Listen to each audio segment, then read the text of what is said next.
امام حسین کا جنازہ کس نے پڑھایا؟ کیونکہ امام حسین کے گھر والے تو کربلا سے پھر واپس آ گئے تھے۔ امام حسین علی مقام علیہ السلام کی جب شہادت ہوئی اور ان کے ساتھ 71 اور لوگ جو کربلا میں شہید ہو گئے، اور امام حسین علی مقام یعنی کہ اہل بیت میں سے 3 اقوال ملتے ہیں کہ بعض لوگ لکھتے ہیں کہ 22 افراد اہل بیت میں سے تھے،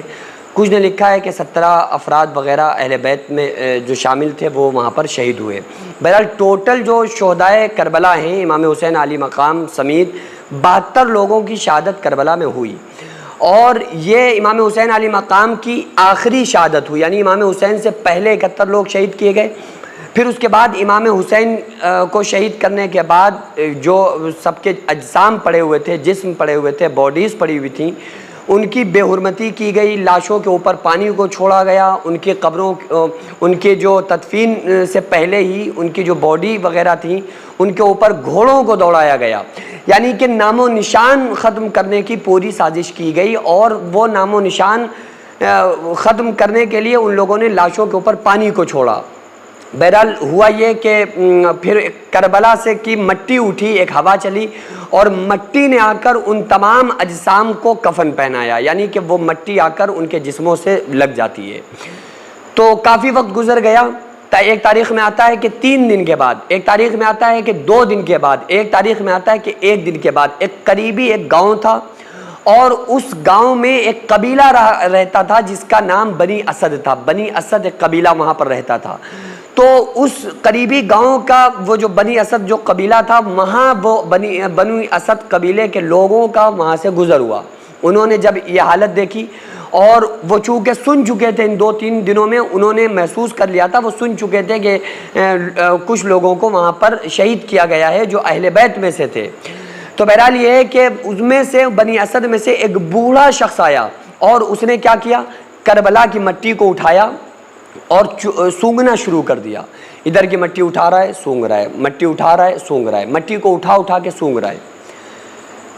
کہ وہاں پر جو اجسام تھے، جو جسم تھے، جو باڈی تھی، ان کو اتنا زیادہ گمنام کر دیا گیا تھا کہ کوئی ڈھونڈ نہ سکے،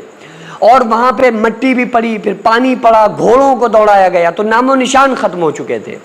تو اس بوڑھے نے مٹی اٹھا کے جب سونگی ہے نا، تو ایک جگہ سے جنت کی خوشبو اٹھ رہی تھی، تو وہ سمجھ گیا بوڑھا بنی اسد کا کہ یہی امام حسین علیہ السلام کی قبر ہے، یہی امام حسین علیہ السلام کا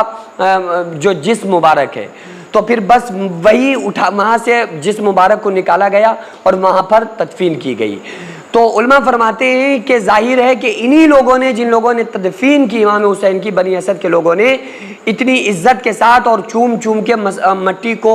کے بوسے لے کر، تو انہی لوگوں نے پھر امام حسین علی مقام کی نماز جنازہ بھی ادا کی ہوگی۔ تو غالب گمان علماء کرام کا کہنا یہی ہے، مورخین یہی کہتے ہیں کہ جن لوگوں نے امام حسین علی مقام کی قبر کو بنایا، جن لوگوں نے امام حسین کی اور 71 لوگوں کی یعنی 72 شہدائے کربلا کی تدفین کی،